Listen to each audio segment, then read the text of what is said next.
Fantastic. All right. This must be the spot. This is the spot. Ready. All right. Well, once again, welcome to Bowman Farm and Vineyards. We're going to have a discussion today about entrepreneurship and about the community and the way ahead for South Carolina and for the South at large. We brought with us several leaders, some of them national and some of them local, so we can have a full conversation about entrepreneurship. So I have Dr. Tyrone Taborn, who's a major publisher here in the U.S. and speaks about HBCU issues all around the country. We have Mr. Stanley Campbell, who's a Navy veteran, a pilot as well, and entrepreneur, and speaks about healthcare issues around the nation. And then I have Miss Kitty Green and Miss Dominique Tuttle. They are part of the 5 counties make up Gullah Geechee community in the South, and they are from St. Helena's Island, and they'll talk about rural development and things that happen in the South. So welcome again, Mayor Pete, and I'm going to go ahead and start with, we'll go national and then we'll come local. So HBCUs are like a huge part. I'm an HBCU graduate. My parents are HBCU graduates. My children will be HBCU graduates. So Dr. Taborn, what question do you have for Mayor Pete? Well, Mayor, I really appreciate having this opportunity to answer this question. When we look at economic development and we try to match that to the historically black colleges and universities that graduate still the majority of our professionals, and we also look at the changing digital environment and technology, the rural areas and the HBCUs, many of them lack the infrastructure. In fact, many of our urban cities lack the infrastructure to be real technology makers. What do you plan to do? And particularly with those HBCUs, because we have so few kids going into science and technology because they don't see, in my mind, they don't see the opportunity. And at U.S. Black Engineer Magazine for over 40 years, we've been introducing our young people to important role models in science and technology. But the gap remains. First of all, I want to thank the Bowman family for hosting us here and for the opportunity and everybody on a distinguished panel here to spend time together. Let me introduce a couple of guests who are traveling here from South Bend. Portia Allen Kyle, who's one of my policy advisors and built a lot of our policy proposals, and Councilwoman Sharon McBride, who's an elected official in South Bend, and speaking to our story. Because part of what I would mention by way of responding to the question is we've seen this in our community too, which I wouldn't describe as rural, but it's definitely had the same kind of opportunity gaps.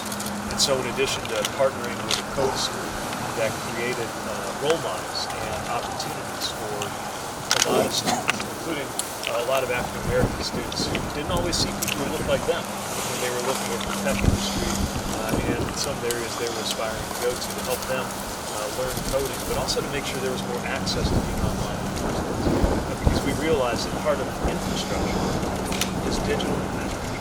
And so we've extended Wi-Fi to community centers and low-income and traditional disinvested neighborhoods. And we opened a technology resource center to really serve the whole city and extend opportunity to have access to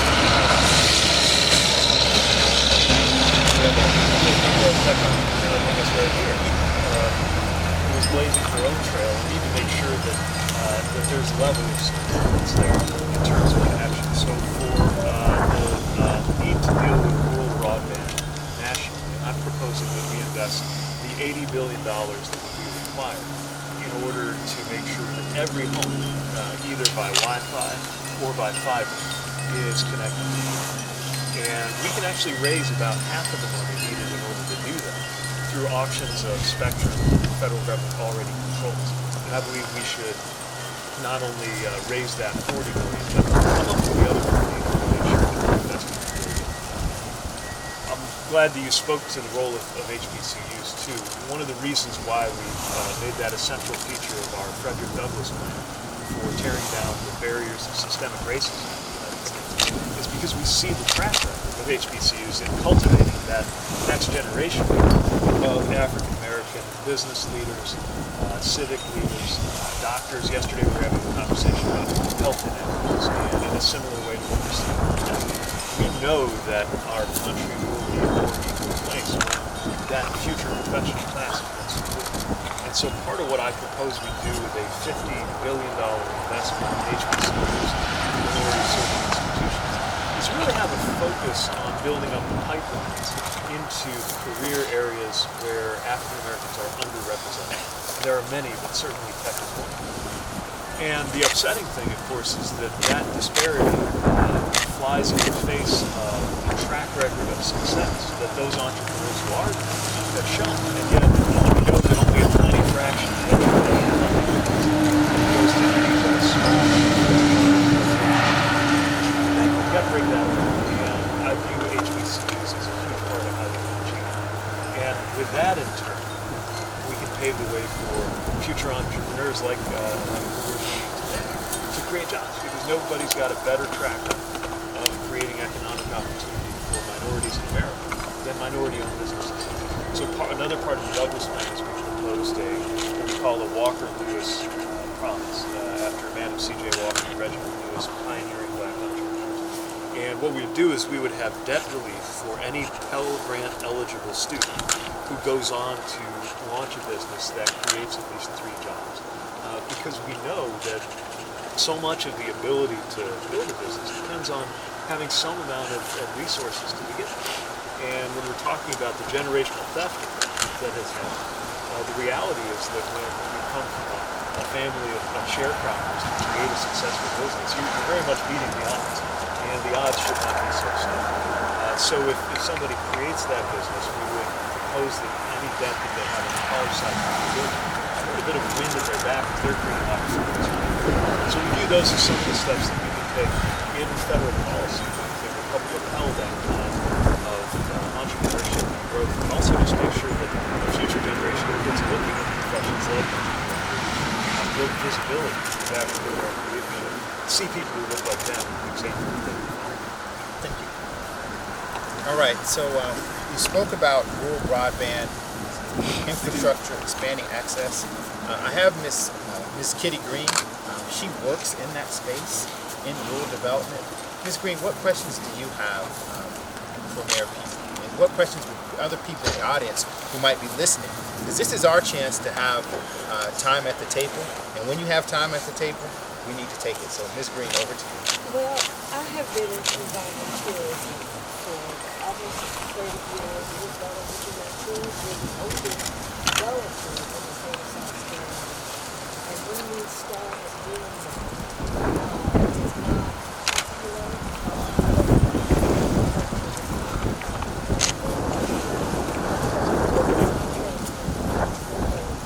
The issue of slavery. We find that the South Carolinians slaveholders were what we call the colonies. And they were the ones responsible for bringing in the majority of the Africans. So when we think about the family and we are at the top of the school business. And so in my community, which is St. Helens, one of the first schools, Penn School, was there. And it's been important that we look at economic development and build initiatives so that African Americans and those descendants of those slaves can hold on to land through economic development. So my question to you is, what is your initiative for economic development, land preservation? How can you help us hold on to our traditions, define who we are, and hold on to those particular things, and keep our children in our community so they don't feel that they have to go outside of the community just to survive. And the Bowman family is an example of what can happen. My granddaughter is a 3rd generation with the tours. That there's so many African Americans who have skills that want to hold their children close to be able to be the benefactors of their non-employed. I hear from so many folks who are concerned about whether their kids or grandkids could have a future in the places that nourished them and root. And we've got to make sure that we create enough opportunity that everyone knows that they would have a chance to thrive where they came from and stay or return if they choose to live. It's one of the reasons why our vision for rural economic development includes what we call regional innovation clusters, where we use federal dollars to fund partnerships and teamwork locally when folks like you, either in the private sector or the nonprofit sector, or working with local government, can team up and create opportunities for more technology to be applied and for more future, whether it's business or social innovation, to be cultivated. Because I think what you're describing is not just any business, right? It sounds to me like you're in the business of preservation of a heritage. And when it has that kind of meaning and value, then we need to make sure that there's support for that on the policy side. Because the loss of culture can't ever be replaced. And often it gets passed on informally, in tradition, in a way of doing things that's not something you can always write down. And I sense that's part of what you're keeping alive, and what you're keeping alive. It sounds like by choosing to be in that business. And I wonder if it felt a little countercultural for you to tell your friends that you were choosing to be in this work. If so many opportunities maybe draw you to larger cities or other parts of the country, or did you know that this is where you belong right away? I always knew that. Good. So of course there's the interest, of course, of being able to travel and explore. It's even different now that I'm older, being able to experience that in the cities, because it's country. But yeah, no, I've grown up and I've watched my grandmother in and out, and different people that they've met, and people in my community that have done so much, and being able to see them as a child and then as an adult and have that type of admiration for those people in my community. They're superstars. That's great. You know, so and then on top of that, as you get older, you learn the history and the value and the importance that and it becomes more of necessary. Engraved in your heart. Yeah. Beautiful way of putting it. So we need to do everything we can to try to create a wind at your back. And some of it's also just the very basics, right? Making sure there's health care when we are losing hospitals and medical facilities in rural areas. Making sure that there's access to clean, safe drinking water. Education, right? In a state whose constitution offers nothing more than minimally adequate education, I think is the language. But we know that if we invest in programs, as I'm proposing we do, to cultivate teachers, called Grow Your Own programs, so the teachers who come from the areas that they would go on to serve are supported, that it helps us build that way of life, that then you can build your initiatives and efforts and projects and businesses upon. Because if you don't have those basics, then it's going to be hard for anybody to know that they can thrive where they come from. To say, because Penn School was there, we have had a history of it. The first school in the South to educate Africans, and out of that, with a partnership with South Carolina State University, they then put in place the Penn School. But we'd like to see that kind of thing continue, that our children would have access to better education, and that the threat of gentrification that's happening all over the country may not be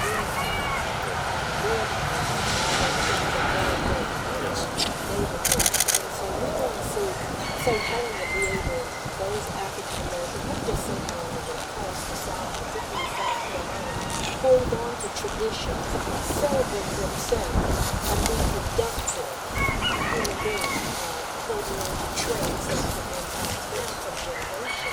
Just like what you see here, this is extraordinary. You know, the children can find their parents. Well, we have that in St. Helena, but there is a threat of other groups of people coming in to grab up land because our children are leaving, you know, because of lack of opportunity. And economic development can handle those issues. Yes. Education can handle those issues. Quality jobs can handle those issues. Exactly. And one other piece that I would... Sorry. That's okay. That's okay. That's okay. It was okay. Came here with it. One other thing I just want to mention really quickly is, as part of the Frederick Douglass Plan, we've also envisioned what we call a 21st century Homestead Act. And the idea is a little different than the original Homestead Act, which had mixed effects because it created opportunity for some but ran others off of the land that they had called home. A 21st century Homestead Act would be about allowing people to preserve the land that they've called home. And so in areas where there has been redlining, and where often people in one generation were redlined into a neighborhood, only to find they're being gentrified out of it once it becomes desirable, that we could use federal funds to support home ownership for people who can demonstrate that they've been part of these redline neighborhoods. And with a forgivable lien, allow them to get all of the value of any improvements that they make to it and take title. So it'd be another example of the relationship that I think I've heard in what you were speaking about between preserving traditions and simply preserving land and access to it.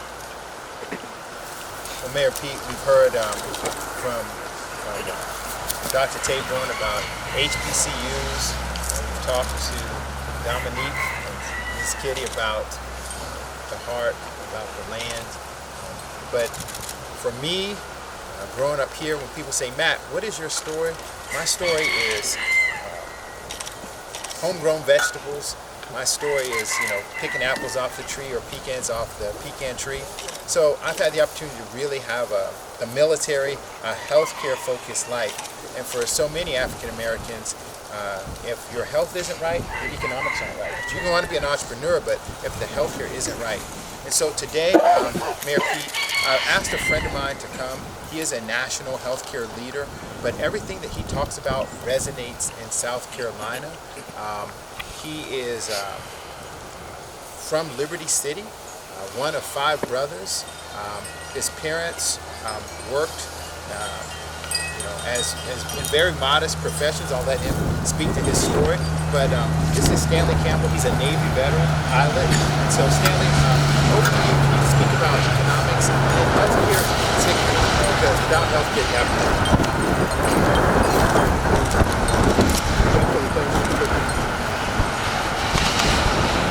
My story is much different than everybody else. Born and raised in rural in the city of raised up looking at the stars in Florida and wanting to be an astronaut. Studied engineering, physics, and mathematics to become an engineer. And so all those things were the hurdles were set. We understood what that race was, and then we took about it for an annual the issue of healthcare is very tough. My wife was actually a healthcare person. I was doing defense and intelligence after my Navy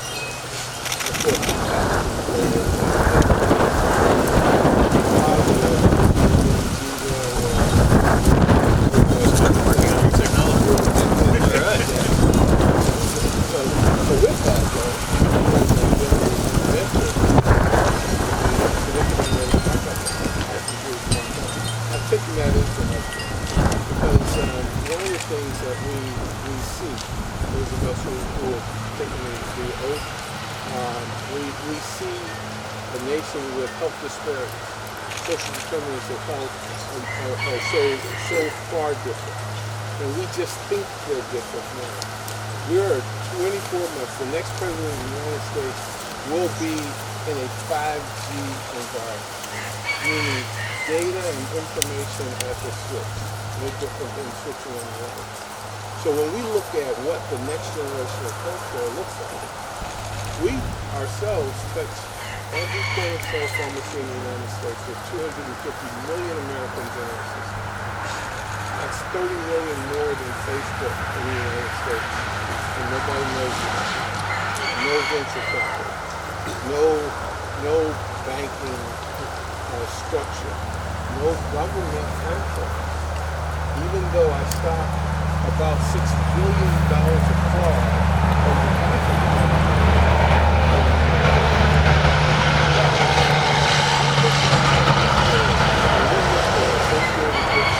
Particularly in the South.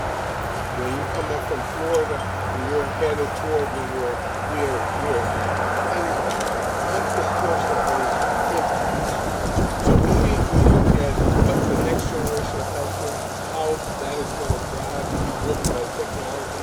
The key is that what we do, what the next president, what the next president is going to impact us in a very, very significant way. So it sounds like you've had that discussion on health disparities under the context of 5G, next generation technology, commerce associated with how we as African Americans are going to be impacted and how we can impact. Yes. That's the floor. Yes, well, there's so many pieces that threads to pull on there. First of all, the entrepreneurship side, making sure that we recognize the value of what you created. And also, yes, these disparities are persistent. In some cases, they're growing. And they're not just around income. Certainly that's part of it. But even when you control for it, we see these disparities, whether we're talking about maternal mortality rates, whether we're talking about cancer mortality or morbidity. And we know, as you said, it's social determinants too. Behavioral, environmental, and other social concerns. As we have an aging population, we're going to be dealing with the social isolation of seniors as well. And so we've got to be intentional about these disparities. We've got to be intentional about equity. So in the first 100 days, I'm proposing that there will be a national health equity strategy, and that we will task every agency with looking at how it can contribute, because there's so many different things that go into health, and therefore to go into disparities in health. So in the same way that a local government needs to think about things like whether there's lighting, which sounds like a very kind of utility decision. It's also a health decision, because the Surgeon General of the United States once explained this to me. He said, one of the biggest determinants of whether somebody's going to have heart disease or diabetes is whether she feels like she has a safe place to take her kids on a walk every day. All of these things are connected. And so we need to reflect that across the administration. Second thing that we've got to do is establish health equity zones. This has been piloted in some places under the Affordable Care Act, very promising, but we need more funding for it. I'm proposing a $5 billion fund that would help local communities develop strategies for health equity, because it is different in different areas. The drivers of some of these inequities. In some areas, it may have a lot to do with environmental justice. Some of that redlining pushed people into land or homes that are dangerous. In our city, for example, we're dealing, as Councilwoman McBride knows well, a lot of lead exposure. Not from the water. I'm in charge of the water, and I promise the water is great. But the homes. Yeah. In other areas, the main issue may be substance use, whether it's opioids or meth or certain Native communities in particular with disproportionate exposure to alcoholism and dangers there. And so not all of the answers have to come from Washington, but I think more of the funding. And we support local communities as they create these equity strategies. I also think that if we had a more energized and well-resourced Office of Civil Rights within the Department of Health and Human Services, that could lead a lot of the work on finding where there are things in the clinical environment that contribute to those disparities. So we know all the things before you cross the threshold of the doctor's office, those environmental, social, and other issues. But when you get through the doors of the doctor's office, that's where we know that gaps in cultural competence, things as problematic and simple as patients being less likely to have their accounts of pain taken seriously if they're alive, can and should be addressed. I think this should be part of how CMS scores providers. And it should ultimately be tied to the community needs assessments and the expectations of the hospital system. There's a lot of work to do in this, but we've got to do it with intention. The last thing I just want to mention, since you spoke to it, is the technology and data layer to this, because that's I would say that when we were in the military, we actually had a reasonably good, maybe not elegant, but a reasonably good system of electronic records. At least I felt that I did, and I got good care. I did too. I remember I was supposed to get I had a cracked tooth, and I was supposed to get it fixed by my civilian dentist before I could deploy. And it came up in my pre-deployment workup. And I mentioned it to the Navy doc, and he said, just lean back, I'll just do it. 30 minutes later, I was a little sore, but the problem was taken care of. And yet that system doesn't talk to the VA.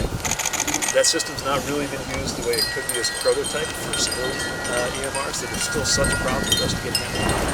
We've got to unlock simplify a health system where we've got more dollars going into processing relative to patient care than any other development.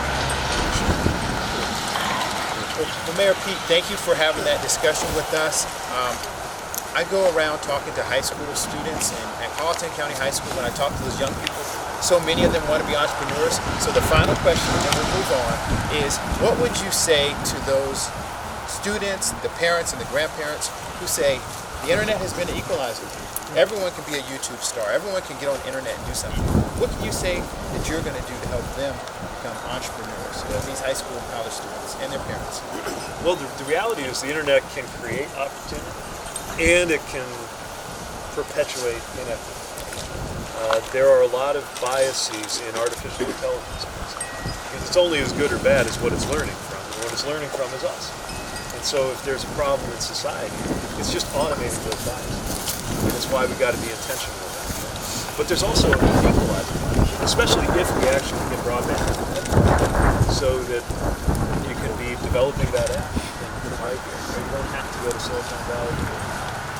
What we've got to make sure, though, is that since the talent is distributed across the country, and since there's so much talent, especially as I meet a lot of young students of color who have aspirations to become technologists, we've got to make sure the capital is catching up. We've got to make sure that resources are catching up.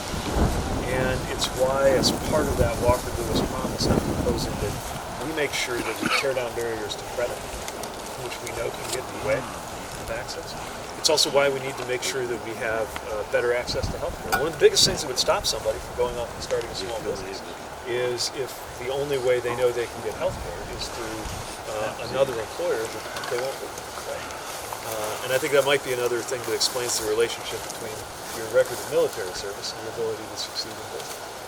But for those who don't have that, it's one of the reasons why I think we need to get everybody covered with Medicare for anybody who wants it.